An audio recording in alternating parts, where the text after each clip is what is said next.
Meus irmãos, vamos abrir a palavra do Senhor na carta de 1 João, capítulo de número 2, versos 26 a 29, por favor.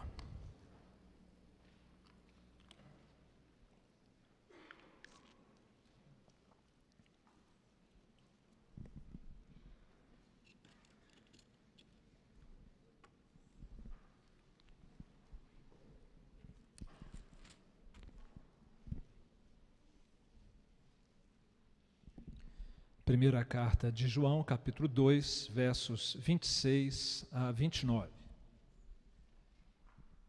A palavra de Deus assim nos diz, meus irmãos: isto que acabo de escrever é acerca dos que vos procuram enganar. Quanto a vós outros, a unção que dele recebestes permanece em vós, e não tendes necessidade de que alguém vos ensine. Mas como a sua unção vos ensina a respeito de todas as coisas e é verdadeira e não é falsa, permanecei nele, como também ela vos ensinou. Filhinhos, agora, pois, permanecei nele, para que quando ele se manifestar, tenhamos confiança e dele não nos afastemos envergonhados na sua vinda. Se sabeis que ele é justo, reconhecei também que todo aquele que pratica a justiça é nascido dele.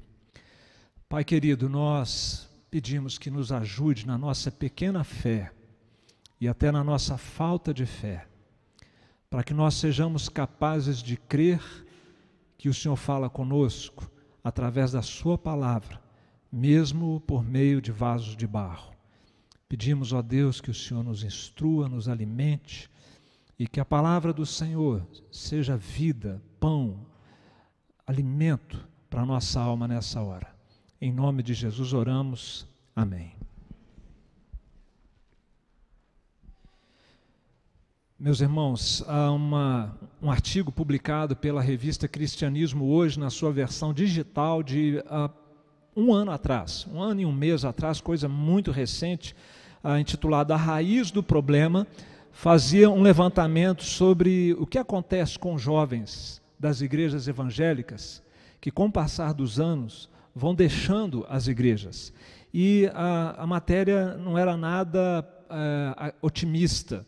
Cada vez mais jovens criados no Evangelho abandonam a igreja, sobretudo após a conclusão do ensino médio. Isso acontece, segundo a matéria, entre 18 a 20 anos, indo até os 29 anos de idade. A porcentagem dos que saem das igrejas, diversos institutos de pesquisa não chegam a um consenso, mas são índices muito altos, altos o suficiente, segundo esses estudiosos desse fenômeno, para ir comprometendo a próxima geração de evangélicos no nosso país. A taxa de abandono tem sido da ordem de 70% ou mais dos jovens que estão abandonando as igrejas evangélicas nessa fase das suas vidas. E algumas razões estão sendo, tentando explicar por que isso tem acontecido. Alguns dizem que são as atrações do mundo, que o jovem acaba cedendo aos apelos dessas atrações. Outros atribuem as conquistas intelectuais, os jovens vão para a faculdade, começam a estudar, fazer pós-graduação, e aí eles perdem aquele encanto consagrado que eles tinham e vão deixando a sua fé. Ou até mesmo o secularismo exacerbado que a gente vê, todos nós sabemos bem, a influência secular dos conceitos, dos valores que nos cercam. A nossa mocidade está comemorando 80 anos no Brasil. Aqui na nossa igreja local, eu acredito que são 55 ou 56 anos da nossa mocidade. Considerando que o Manual Presbiteriano diz que o período que compreende a UMP vai de 18 anos até 35 anos, então vamos fazer aqui um cálculo médio. Uma geração de jovens, daquele jovem que entra até a hora que ele sai da mocidade, segundo o manual, dura mais ou menos 15 anos. Nesses 80 anos, então, nós tivemos 5, quase 6 gerações de jovens passando pelas igrejas presbiterianas, desde a sua fundação, como o presidente da nossa mocidade falou aqui no começo do culto, até os nossos dias. E na nossa igreja local, nós temos aqui cerca de 3 ou 4 gerações de jovens que passaram também por aqui. O que será que aconteceu com essa turma que tem passado pela UMP Nacional? O que será que aconteceu com a turma da IPN que passou por aqui? Quem já viveu um pouquinho mais é capaz de lembrar de que é verdade. Muitos se foram. E se foram de modo assim lamentável, pelo estilo de vida que adotaram, até mesmo o posicionamento que passaram a ter contrários ao cristianismo, a fé que eles professaram enquanto estiveram aqui entre nós. Eu poderia me lembrar de vários da minha geração de jovens, alguns realmente hoje são ferrenhos opositores e até críticos. Me lembro de suicídio, me lembro de escândalos que alguns desses que andaram do meu lado na mocidade aconteceu com eles. O MP, IPN, geração 2016, são 15 anos. Alguns de vocês aqui, Gabriel, quantos anos? João Gabriel, 19. Exatamente, esse é o modelo. Daqui a 15 anos, o Gabriel vai estar saindo da mocidade, né, já para os jovens adultos, alguma coisa assim, mas o período dele ali no manual terá passado. Como ele e os jovens que estão aqui hoje, e os que chegarão, como é que eles estarão daqui a 15 anos? Como é que vai estar a cabeça desses meninos? Como é que vocês estarão considerando toda a pressão e as filosofias anticristãs que vocês estão sendo submetidos? E tomando os jovens, por exemplo, todos nós também, mais velhos, adultos e até idosos. Vocês vão estar formando relacionamentos e famílias. E a nossa sociedade vai instruir vocês e orientar vocês de uma maneira, a palavra de Deus de outra. Vocês vão estar formatando o currículo de vocês, a carreira profissional de vocês. A nossa sociedade vai instruir, vai propor um caminho para vocês, a palavra de Deus vai propor outro bem diferente, em muitos aspectos. Vocês vão estar daqui a 15 anos, mais do que nunca, com as suas crenças religiosas consolidadas, para o bem ou para o mal, perseverando ou não naquilo que hoje vocês estão vivendo aqui como jovens. A Tayane mencionou a cosmovisão, a visão de mundo de vocês vai estar estará definida dentro de 15 anos com toda certeza. Essa visão de mundo que hoje está em formação. O que será de você, jovem que hoje vive esse momento da sua fé aqui na IPN, daqui a 10, 15, 20 anos, quando a UMP Nacional estiver perto de comemorar seus 100 anos, né, um centenário, vai ser exatamente esse o momento em que as estatísticas estão dizendo que a essa altura os jovens das igrejas evangélicas já se foram em sua grande maioria. Por isso a passagem bíblica de hoje, meus irmãos, ela é muito oportuna para nós, para você, o MP, você jovem que está aqui hoje participando com tanta beleza desse culto, porque como é para nós hoje, como será nos próximos anos, era para eles também, para os irmãos nossos ali, no primeiro século da era cristã. Eles estavam debaixo de forte pressão filosófica, religiosa, política, cultural. Não era nem um pouco fácil ser crente e permanecer crente naquela altura da história da igreja. E por isso, o verso 26 diz assim: isto que acabo de escrever é acerca dos que vos procuram enganar. Esses que procuram enganar, como vimos na mensagem anterior, estavam dentro da igreja, saíram da igreja, mas enquanto estavam, procuraram perturbar a paz, a doutrina, a unidade da igreja, e fora da igreja continuaram trazendo dificuldades para aqueles que ficaram, que permaneceram. E em contraste com essa turma, o apóstolo João diz: quanto a vós outros, para você que é um discípulo de Jesus, a história é outra, o caminho é outro que está sendo proposto. Então, foi ali naquele contexto, há 2000 anos atrás, que esse homem de Deus, o apóstolo João, escreveu lá, como boca, como a mão ali do Espírito Santo, e o Espírito preservou para chegar até nós nos nossos dias. Filhinhos, agora, pois, permanecei nele, para que quando ele se manifestar, tenhamos confiança e dele não nos afastemos envergonhados na sua vinda. Que mensagem atual, que verdades necessárias para os nossos dias. E ele chama aqui esses discípulos de filhinhos, filhinhos que iriam perseverar, a quem ele exortava para que perseverassem até o fim, filhinhos perseverantes. João aprendeu a chamar os seus irmãos, ele já um pastor idoso, de filhinhos, porque ele aprendeu e ouviu isso da boca de Jesus.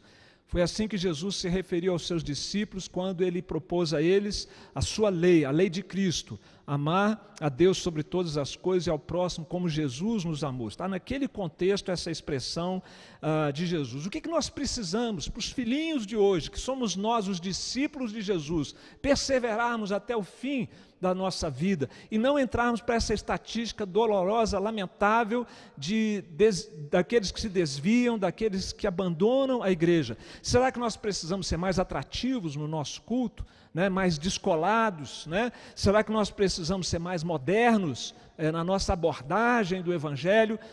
O apóstolo João responde isso claramente para nós, e é o que eu gostaria de compartilhar com os irmãos, a solução proposta por João, que a gente precisa acolher no nosso coração, para o nosso bem, para o bem da nossa perseverança na nossa caminhada cristã.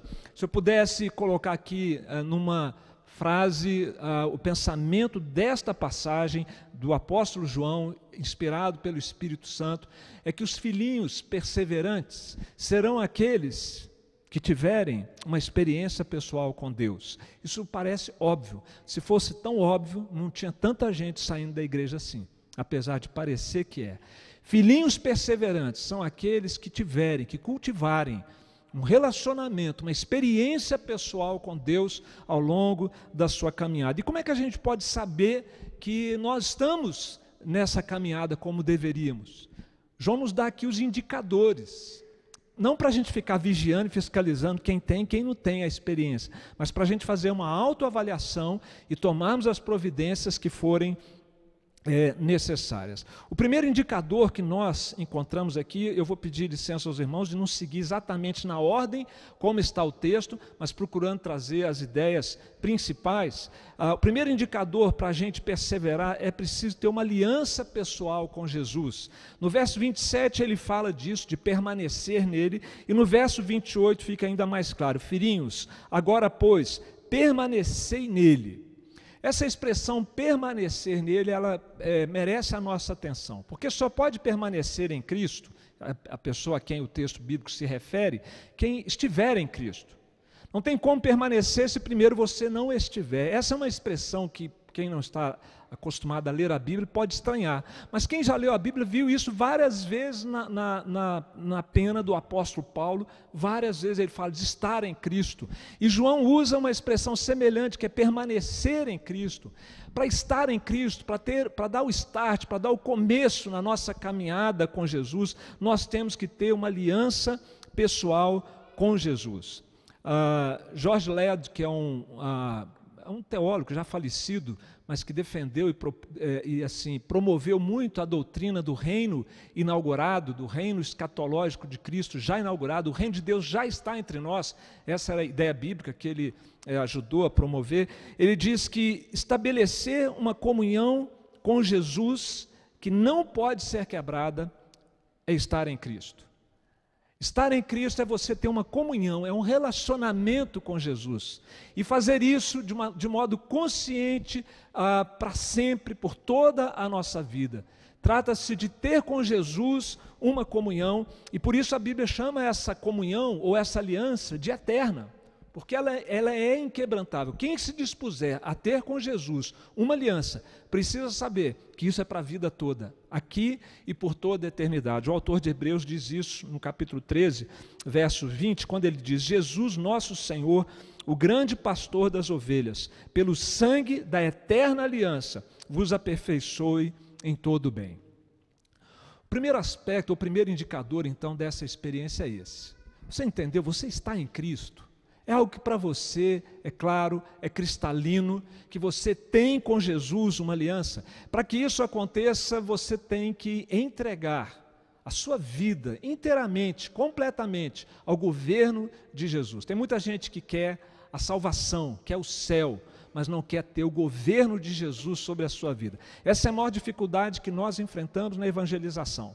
Se você vier propondo o perdão de Deus, a salvação, a vida eterna, nós teremos muitos ouvidos dispostos a ouvir isso.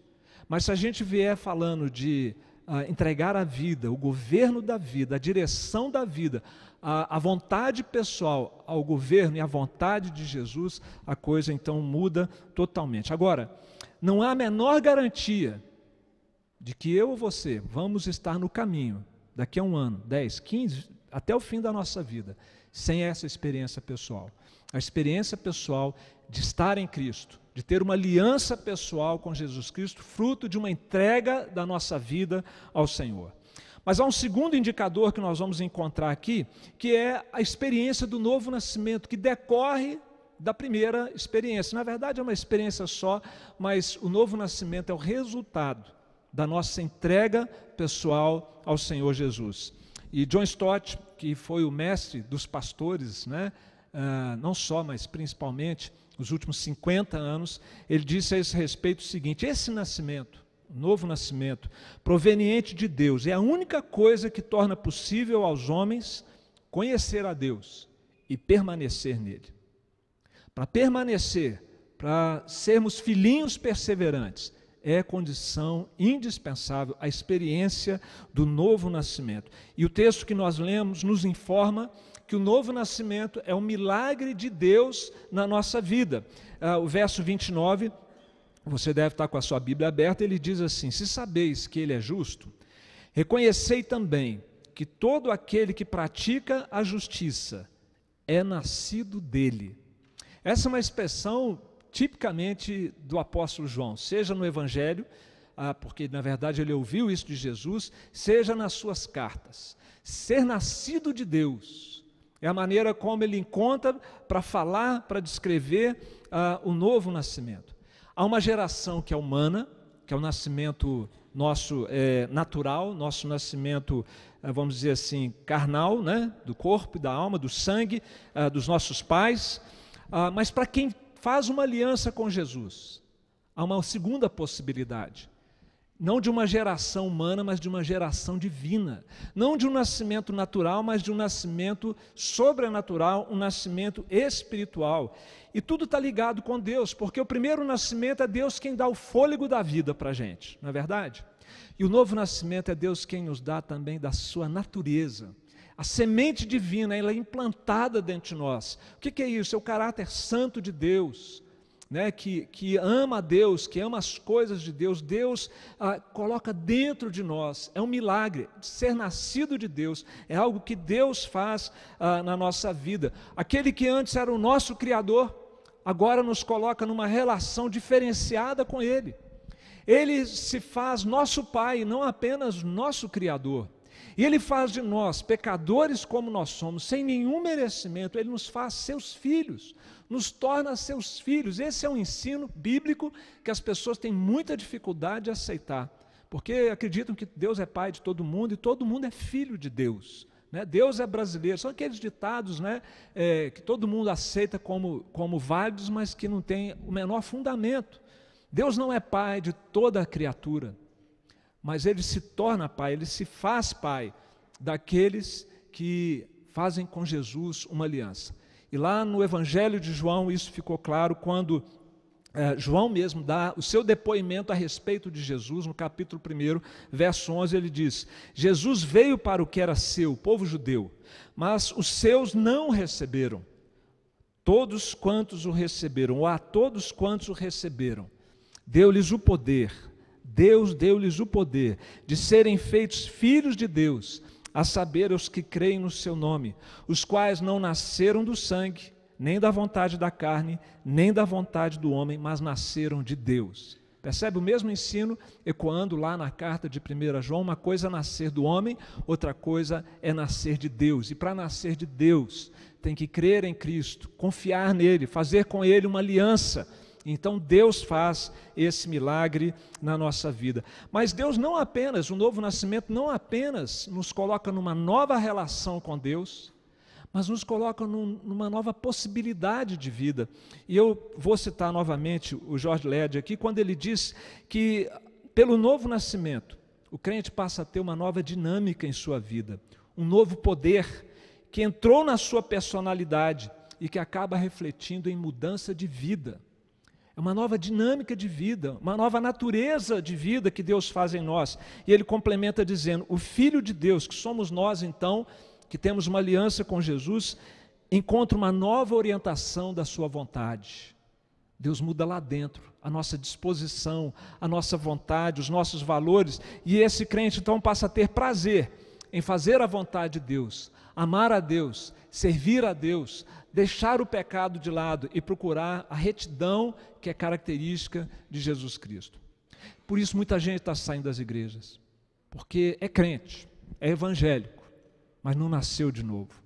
E sem nascer de novo é impossível a gente viver como Deus espera, é impossível a gente permanecer nesse caminho estreito, apertado, que tem um alto padrão de exigência e que a nossa natureza simplesmente não dá conta de viver. Em outras palavras, meus irmãos, é por isso que aqueles que Deus fez novas criaturas, são seus filhinhos, irão perseverar até o fim, porque é uma coisa que Deus faz dentro de nós.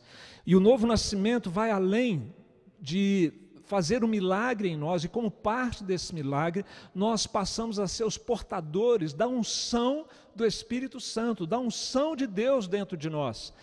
Na carta de 1 João nós vamos ouvir falar algumas vezes desse termo, a unção, que nós temos a unção, e essa é uma referência ao Espírito Santo. O verso 27 diz, quanto a vós outros, a unção que vós outros, os que são nascidos de Deus, a unção que dele recebestes permanece em vós, e não tendes necessidade de que alguém vos ensine, mas como a sua unção vos ensina, a respeito de todas as coisas, e é verdadeira, e não é falsa, permanecei nele, como também ela vos ensinou. A unção aqui, ela recebe um atributo de pessoa, há uma personificação da unção. A unção ensina, a unção capacita a gente a permanecer, porque na verdade a unção é mesmo uma pessoa.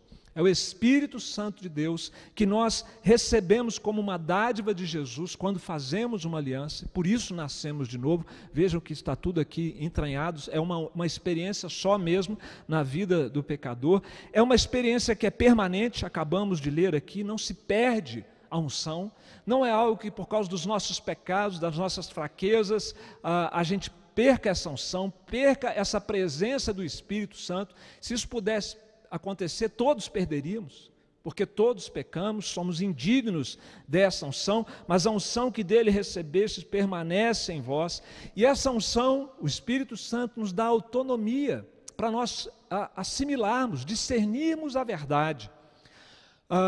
João não está querendo aqui dizer que a gente não precisa, por exemplo, de um momento como esse, de exposição da palavra. Não precisamos da escola dominical, não temos o que aprender uns com os outros, já que nós temos o Espírito Santo. Não é isso. O que ele está querendo dizer é que todos nós, todos os que já nasceram de novo, têm dentro de si, pela presença do Espírito Santo, a capacidade de perceber quando o ensino está sendo puro, seguindo a tradição cristã bíblica, ou quando está vindo com invencionices, com fábulas, ou quando está mesmo combatendo, indo contra a fé cristã. O Espírito Santo nos dá esse discernimento. E nós, como presbiterianos e reformados, temos ficado surpresos de perceber que vários irmãos de igrejas outras que não seguiam essa linha, e a Tayane deu o testemunho dela aqui hoje, começam a perceber que o que estão ouvindo em alguns púlpitos e algumas igrejas não confere com a palavra de Deus. E muitos estão indo para a internet procurar conhecer calvinismo, doutrina reformada, se encantam com a fidelidade desse sistema doutrinário em expor a Escritura Sagrada, e o próximo passo que muitos têm feito pela internet é procurar onde tem uma igreja que ensine esse tipo de doutrina. Graças a Deus, isso não temos do que nos vangloriar, não temos do que nos envaidecer, isso é pura misericórdia, é a unção de Deus, que vem não para dar arrepios, mas para dar discernimento, para nos dar a compreensão da palavra de Deus. João Calvino, ele diz que o Espírito nos dota com critério e discernimento para que não sejamos enganados pelas mentiras. E é isso, então, que está em questão aqui nesse texto bíblico, não desmerecer o ministério de ensino, até porque João está fazendo isso na sua carta, ele está ensinando, contando que os crentes que ouvissem isso, lessem isso, saberiam reconhecer que isso de fato é a palavra de Deus, porque o Espírito Santo dentro de nós testificaria isso. Meus irmãos, esse vai ser o nosso grande aliado nessa luta pela permanência em Cristo, nessa luta para serem filhinhos perseverantes até o fim da vida de cada um de nós aqui. A unção do Espírito Santo dentro de nós, nos instruindo na palavra de Deus, mas só tem essa unção quem tem uma aliança com Jesus e quem já nasceu de novo, porque é o Espírito que faz de nós novas criaturas. E o novo nascimento, meus irmãos, nos capacita a viver coerentemente, uma conduta coerente com o caráter de Deus. Isso está no verso de número 29. Se sabeis que Ele é justo, Deus é justo, Deus é íntegro, Deus é reto, reconhecei também que todo aquele que pratica a justiça é nascido de Deus, e sendo assim, não terá que se afastar envergonhado da presença de Deus na sua vinda. Esse novo nascimento capacita a gente a viver conforme a palavra de Deus, e a perseverarmos e a permanecermos até o fim. O ponto que João está elaborando aqui, meus irmãos, é que assim como os nossos filhos são parecidos conosco, os pais, seja na semelhança física, seja nos valores, no caráter, assim também acontece com quem nasceu de novo. Nós recebemos o caráter de Deus que é implantado dentro de nós. A Bíblia usa o termo a semente divina é colocada em nós pelo Espírito Santo, e assim então nós começamos a finalmente conseguir viver uma vida de maior santidade e cada vez maior vitória sobre o pecado. Um texto meu assim, predileto, que ilustra e nos instrui a respeito disso, é o de Ezequiel 36, 27, que diz assim: porei dentro de vós o meu espírito, e eu farei, Deus dizendo, que andeis nos meus estatutos, guardeis os meus juízos e os observeis. Quem é nascido de Deus é capacitado pelo Espírito de Deus a viver como Deus é, na sua retidão, no seu caráter, na sua santidade. Jovens, 2016 está aqui, né? Vocês têm uma jornada pela frente aí, dentro da mocidade. Você já nasceu de novo? Jovem, você já nasceu de novo? Se você está aqui porque gosta da galera, gosta de cantar, gosta de jump, né? Olimpíada aí da mocidade, gosta de acampamento, né? Gosta dos amigos, são coisas boas que você gosta, mas isso não vai segurar você no caminho do Senhor. Esse caminho é estreito, ele é apertado, ele é um desafio, por isso é que pouca gente entra e continua nesse caminho. Se você já nasceu de novo, você pode ter essa confiança de que Deus vai te levar até o fim dessa caminhada. Sem o novo nascimento, sem essa experiência, não existe a menor possibilidade de nós continuarmos no caminho do Senhor. E por último, um terceiro indicador, eu falei de 2 até aqui, não é verdade?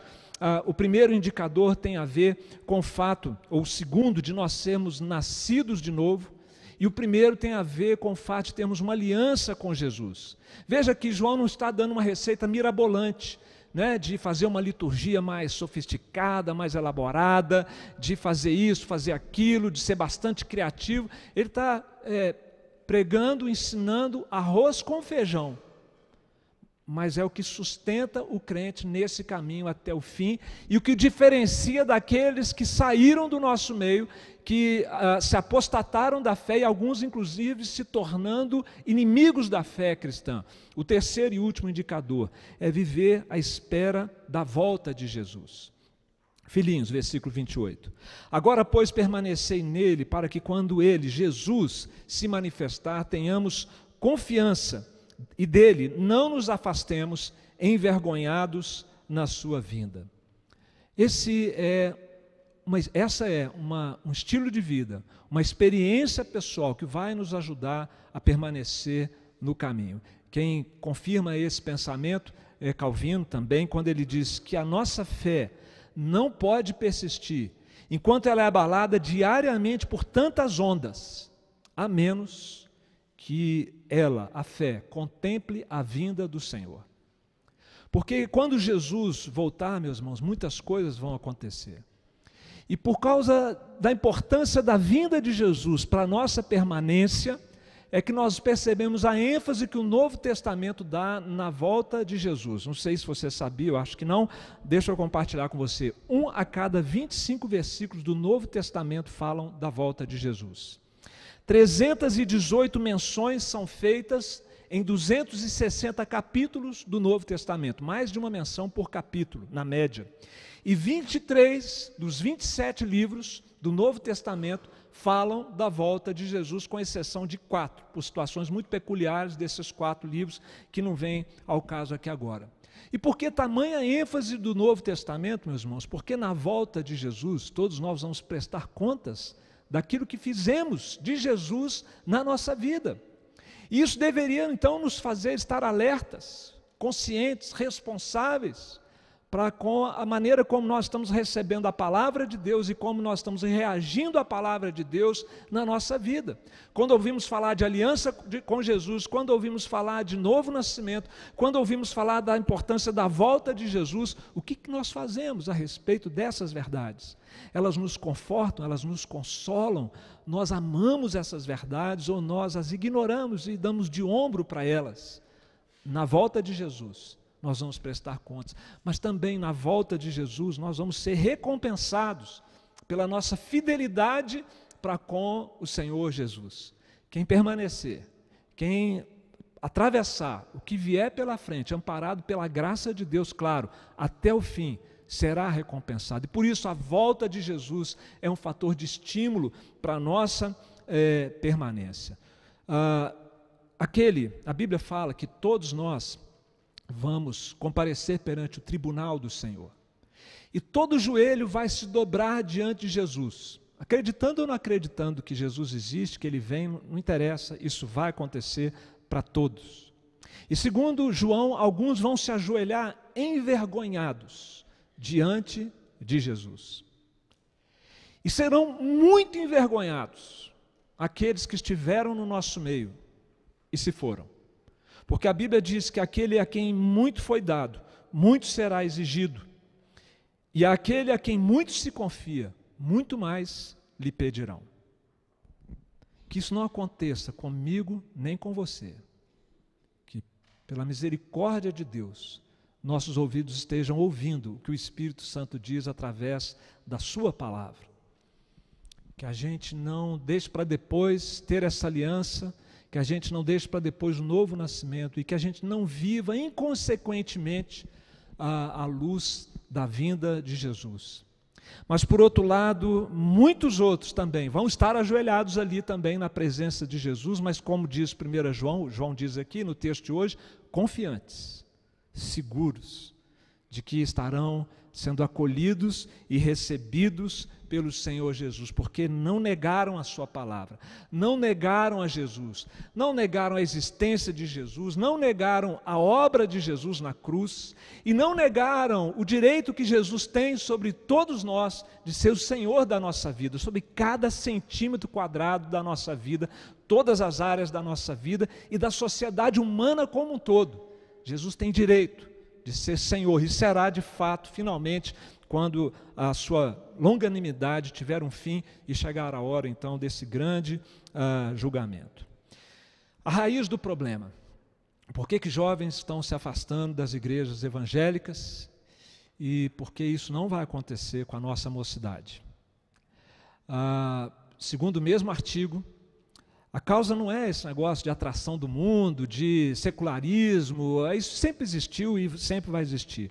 Mas o grande problema, segundo a matéria, é que os jovens adultos que abandonam a fé cristã, muitas vezes não possuem uma fé verdadeira, uma fé própria e um relacionamento com Cristo, que seja profundamente importante para as suas vidas, que fuja à mera pressão exercida por seus pais ou responsáveis nos primeiros anos da sua vida.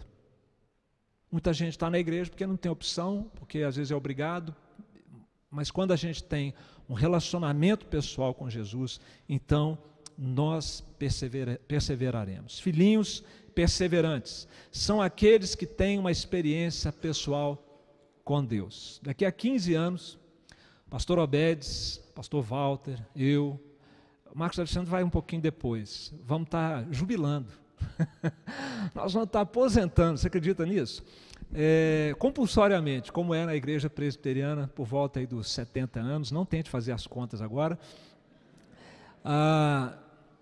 E nós vamos ficar muito felizes de saber que uma mocidade como essa foi até o fim, estará indo até o fim, passando por nós, atravessando para outra geração em fidelidade ao Senhor. Jovens, toda a igreja, mas em especial para os jovens hoje que estão aqui comemorando esses 80 anos, o que vocês vão fazer da herança espiritual que vocês têm recebido?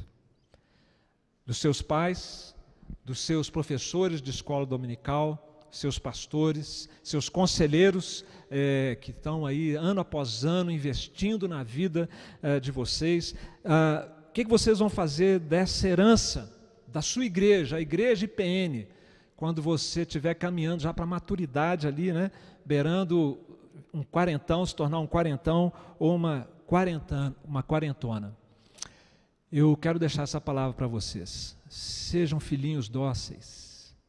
Sejam filhinhos dóceis, como eram esses aqui que ouviam o apóstolo João diante dos seus guias espirituais, diante da palavra de Deus, e permaneçam no Senhor, permaneçam até o fim, e que assim seja também com a vida de todos nós outros, que não estamos mais na UMP, que já passou o nosso tempo, né, mas que a gente também tenha a mesma atitude, a mesma docilidade para com o Senhor, para que a gente assim persevere até o fim.